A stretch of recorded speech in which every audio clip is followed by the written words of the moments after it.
What is going on, everybody? My name is Ciara Lawler. Welcome back to another episode of Hero or Zero. This is the Heroes for Hire podcast. We are back again talking one comic book character, as we do every single week. We talk their good points and their bad points, and we generally just give you a bit of a rundown of everything to do with that character. As always, I am joined by my partner in crime, Mr. Shaun Mead. Shaun, how's it going? Good, Connor. Happy Friday. It's Friday Fun Day? No. It's Friday. Let's get down to business. To defeat the Huns. Yes, of course. Yeah. So this is Hero Zero, Shaun. Now, what was interesting about this week is everyone, I'm assuming, who's listening to this episode has seen the title, unless they had their eyes closed and then they somehow clicked play. A miracle that you got here. Well done. But what I will say is, before we get into this week's character that we will be covering, who's very, very powerful, I must admit. I still don't know, by the way. He hasn't told me. I have not told him. But I would really like to quickly give a little bit of a shout out to our new website that we launched this week, Shaun. Shaun's been working hard in the background. Stop. Guys, come on, if you please. guys head on over now to heroesforhire.ie, you can access all the stuff. Every episode we've ever done is all up there, and it's all neatly categorised in case there's a specific show that you like. Yeah, much easier to search. Also, some of the podcasting apps, they only give the most recent 100 episodes. So if you want to listen to any of the Hero or Zeros in the back catalogue, it can be hard to find those. So the website just has literally everything. You just have to search for a character and in the search bar, and it'll come up. So yeah, it's all up there. Our store is over there as well, so that's like a one-stop place that you can kind of go there. And there's episodes, there's the shop, there's you can support the Patreon over there. It's all there. The link is down below. But yeah, Shaun's been working really hard in the background, so I wanted to give that a bit of a shout out. Thanks, Connor. Thanks for acknowledging me. No problem.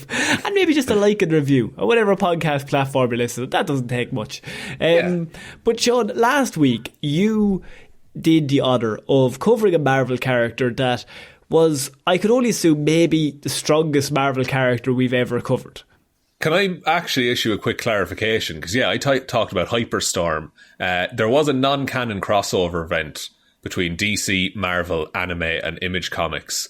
And Hyperstorm absorbed all of the powers of every comic book character ever. Thus becoming the most powerful character there's ever been in comics. Right. I covered him last week. Okay, well, I feel like what you've done there is you've pissed all over my grave. That's I've kind of taken over the report, actually. Yeah. Look, I'm not salty. I'm not mad about it. You don't seem it. Think of all that work I did on the website, Con. I'll be honest with you. Let's just end the episode now, because I thought I had you beat. Thanks everyone for listening to this week.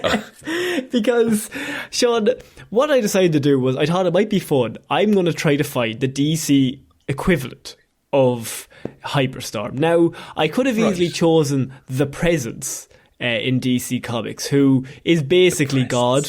Okay. So I could have chosen the Presence, but instead I'm going to choose an actual character.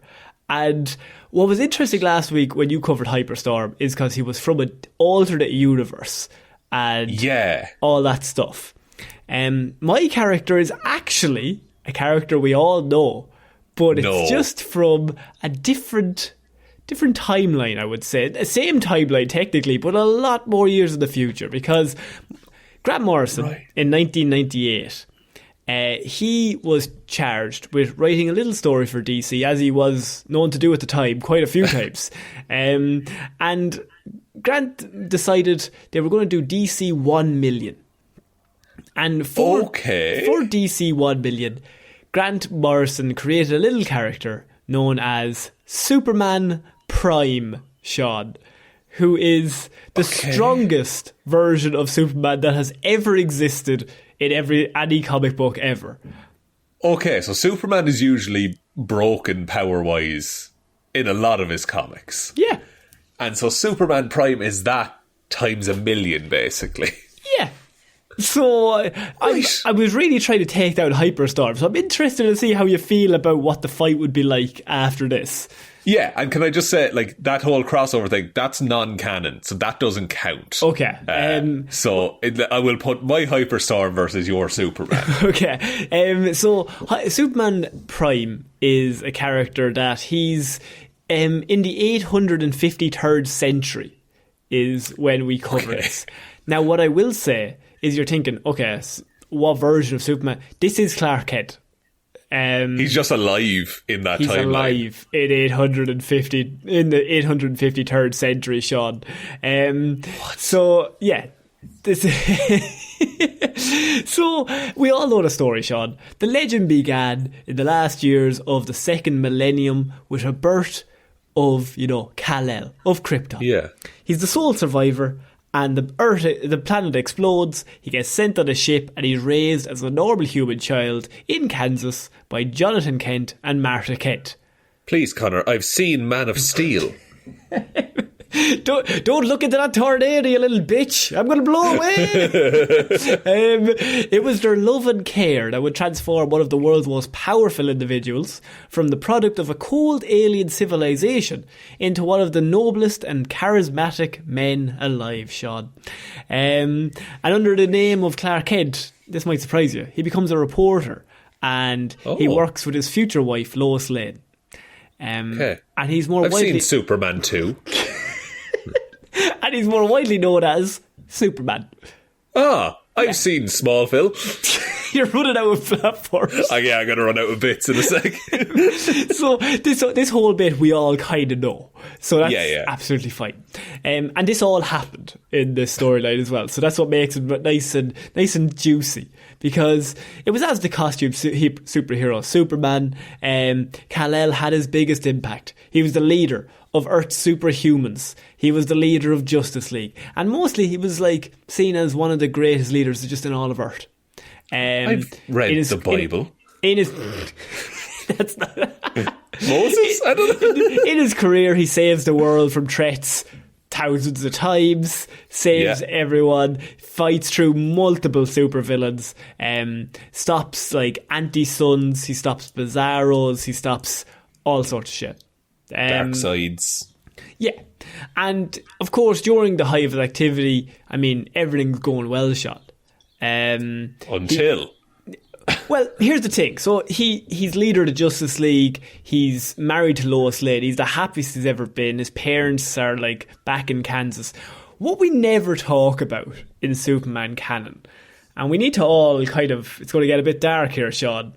Okay. Superman, Kal-El, is essentially immortal. Oh. Which means he watched as he outlived his parents, then his friends, then even his wife, Lois Lane, Shaun. Oh, shit.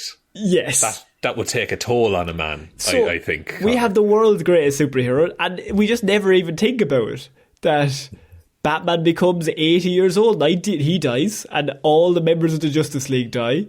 Maybe not Wonder Woman. And Martian Manhunter? Martian Manhunter is technically, we're not going to get iffy. Lois Lane, long dead. Definitely dead. Parents, long dead. And Superman is just all that's left. And he's still serving as the world's foremost champion, but he began to slow as the sadness of all the losses began to mount. So he doesn't age, he just gets depressed. What's the point? Everyone he loves is dead. Yeah. Fuck, man. That's dark.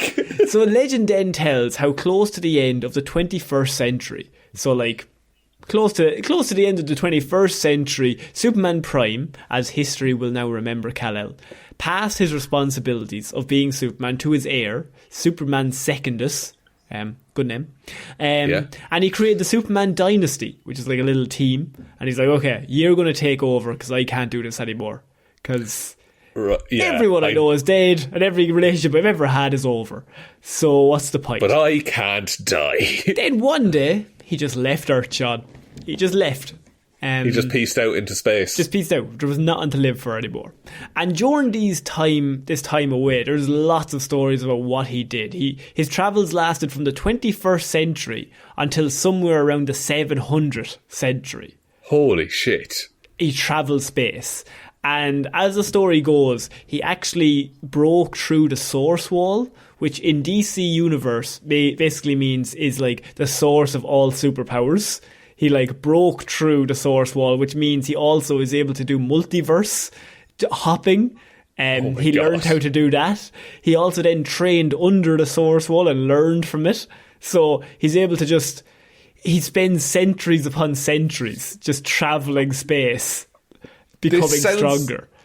It sounds like there's a principle in Marvel Comics called cosmic awareness, where like you're aware of every element of the universe, and it sounds like he's doing the DC version of that. I mean, it probably could be, yeah. That's wild. And so, like, during his travels, he acquired vast abilities and skills from across the universe.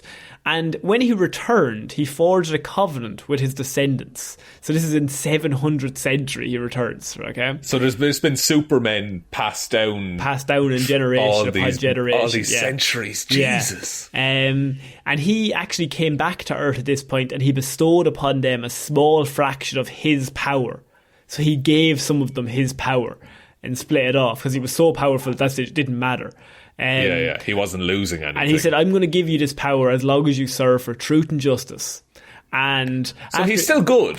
Sorry, he's still good at, like, at his core. He's just tired. He's just done. And he can't die. So, like, what can you do? Yeah. And after the Covenant, he left and returned into his Fortress of Solitude. But he has moved the Fortress of Solitude to the one place you would think Superman should put the Fortress of Solitude. Because the Fortress of Solitude, Shaun, is on the super sun that is in space. He lives in the sun. Now, Shaun, really quickly, could you just tell me where Superman gets his power from? I believe it's from the sun. And so if he lives in the sun, what happens? He's just charging all the time, basically. He lives in the sun for a further 15,000 years. Holy shit. So he lives in the sun for 15,000 years after learning from centuries upon centuries of travelling space and learning all of that stuff. Remember, this is still Clarke Kent. This is still regular, like, bargain bin Clarke Kent. Yes. He just had a lot of time. Yeah. And when Solaris is a sentient artificial sun, also immortal technically, and he's like a nemesis of Superman back in the day. He fires something called the Night Fragment at the sun in order to kill Superman Prime. So he's like, I'm going to destroy the sun, I'm going to kill Superman Prime. Remember, I'm sure this goes well. This goes well for him. And what happened was the Green Lantern is still around at this point. There's only one Green Lantern left.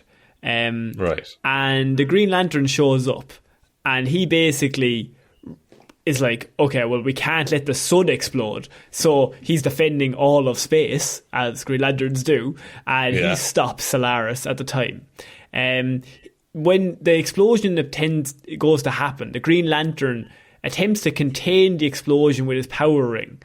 And what happens is Cal Kent, who is currently that Earth Superman, he uses his Force Vision to contain the explosion as well. Unfortunately, the Green Lantern dies. Last Green Lantern just gone.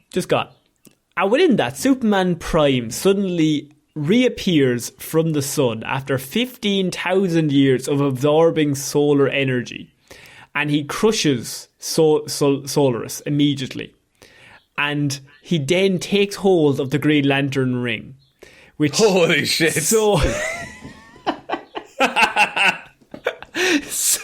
Okay, I see where this is going. So we've got Superman Prime, has lived in the sun for 15,000 years, travelled the space and time for many, many centuries, learning how to multiverse hop, how to do basically everything, is basically a god.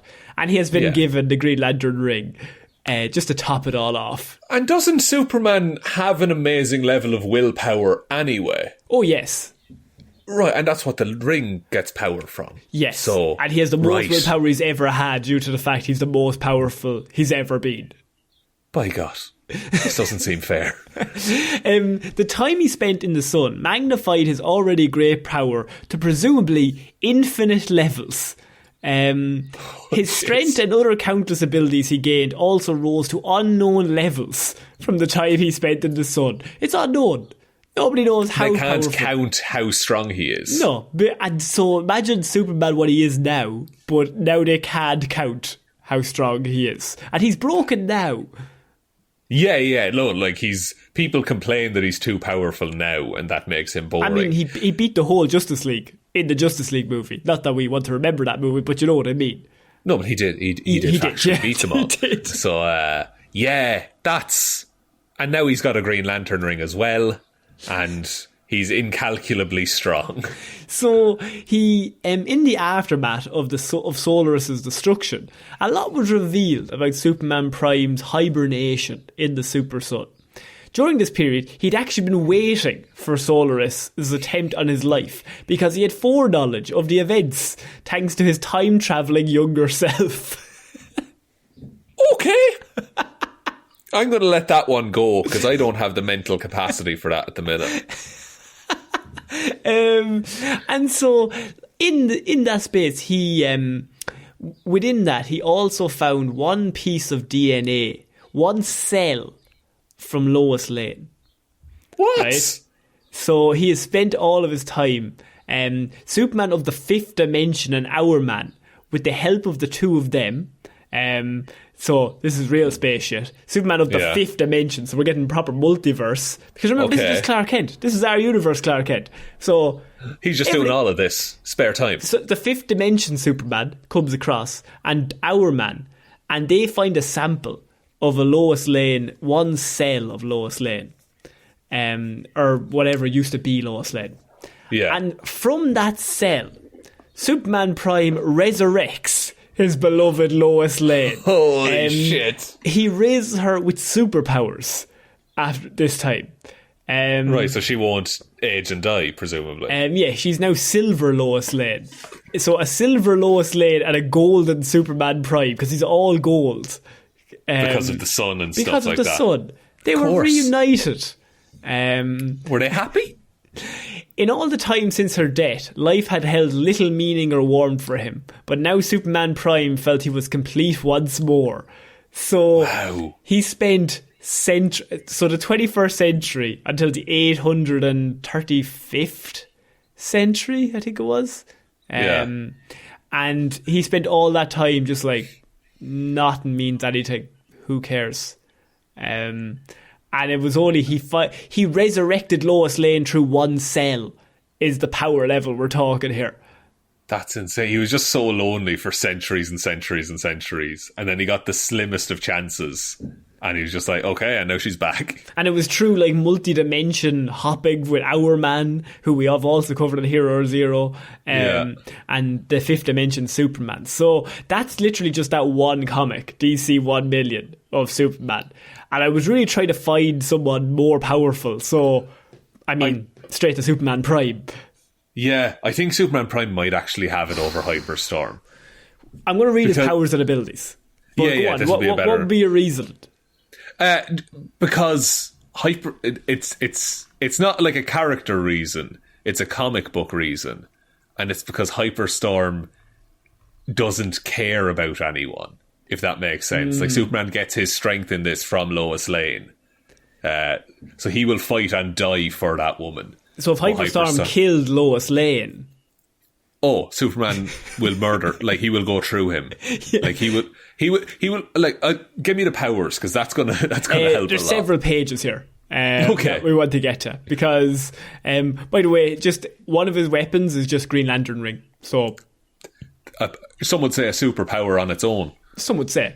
So Kryptonian physiology, obviously. Superman possesses the same potential powers as an average Kryptonian, except he lives on the yellow sun. So he's got, of course, solar energy absorption. And so this is obviously the main source of all of his superpowers. And he lives on the sun. So he's got heat vision, super hearing, enhanced vision, electromagnetic spectrum vision. He can, see all radars, all satellites, all that shit. Telescopic vision, see real small. X-ray. These are all just general Superman powers. X-ray Things vision. he has every day. Microscopic vision, infrared vision, flight, invulnerability. He's got enhanced immunity, superhuman stamina, superhuman strength, superhuman speed, super breath, longevity. He's obviously immortal. Solar supercharge. So he remained in Earth's sun for 15,000 years, increasing his abilities to unknown but presumably immeasurable levels of every single power I've just mentioned. There is at immeasurable levels. It's better than anyone could ever imagine it being. He is known to dwarf the might of even the massively powerful Cal Kent, who is himself more powerful than the gravitational pull of a collapsing star. Oh, okay. So, because one of the things I had is that Hyperstorm could control gravity, but that apparently just doesn't matter now. Well, Cal Kent, who is that Earth Superman in like 700 or 800 century, is multiple times faster than the speed of light. So that's Cal Kent. Whereas his powers dwarf in comparison to Superman Prime. Right. Okay. That's very powerful then. So what's like more than like, I would say, what's dwarf? Dwarf kind of gives the impression it's like 300 times faster than multiple times faster than the speed of light. Yeah, like I would say, like I'm dwarfed by the Empire State Building. So imagine that. Scale that in your head. He also has power bequeathment, as Superman Prime is noted as being capable of sharing a portion of his power with his descendants. The fraction alone itself being a degree of power far beyond held by any metahuman ever. So anytime he gives someone even a fraction of his power, they're the strongest metahuman that has ever existed. Right. Other than him. So he could just hand that, like, so he could turn it into like a 10-on-1 fight if needs be. Oh, he just has all the Supermen. You could just make multiple Supermen. Yeah, that's ridiculous. Okay. He has, of course, immortality. He's visibly not aged since the late 20th, early 21st century. He, of course, his abilities include indomitable will.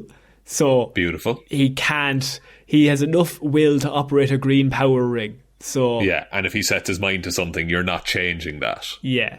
His weaknesses are, of course, power limitation, but that has actually been wiped out due to the fact that he now lives in the sun.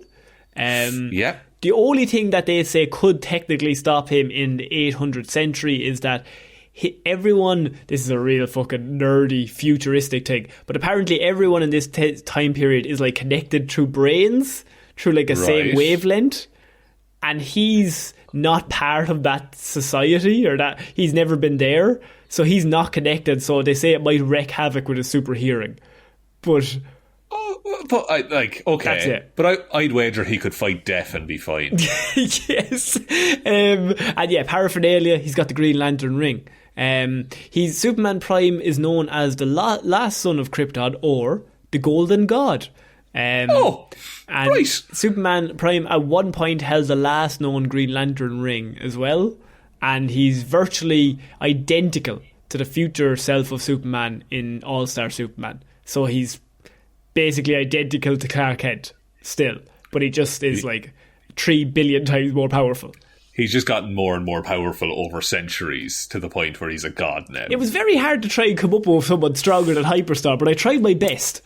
I genuinely think you might have gotten it there. Because he can just, because even without all those powers listed, he can just go to any other dimension. Or he can just, he can do anything he needs to, it seems. Technically, whereas Hyperstorm does have some limitations. Technically, he could go to every dimension, pick up every Superman in every dimension, come back to the fight, give every single Superman his power, making them the most powerful versions of themselves, and then fights Hyperstorm with 50 Supermen on one. He could fight Hyperstorm inside of a universe that is just a yellow sun, presumably. Yes. I think Superman Prime has to have it. It was so funny because I was like, who's more, how the fuck am I going to pick to try and fight Hyperstar? I was like, okay, well, we'll go to who's the most powerful already. and then we'll see what's his most powerful version, see where we can go from here. Yeah, how far did they break this guy in the 90s when everything had to be insane? So yeah, in 853rd century, Clarke still alive, just living in the sun. I like that. I liked the whole he has to watch everyone he knows and loves die. And that's what drives him mad. Yeah, but it's not even like mad that he becomes like a tyrant. He just becomes sad and lonely. And he just is like, what's the point? And then he just leaves to learn stuff about the universe. And learn he does. Oh, he learns how to multiverse hop and every other power you could possibly know. And then he gets given a Green Lantern ring just for the crack. And he can give other people the powers and he can bring people back from the dead, essentially. So, yeah. I think he's too powerful. Hot take here. I'd like to see a fight, though. I would too. I think it would be a good fight. I don't think it would be a walkover. No, not at all. I think Superman would win out in the end. It's two broken characters. So what happens when two broken characters meet? Who wins?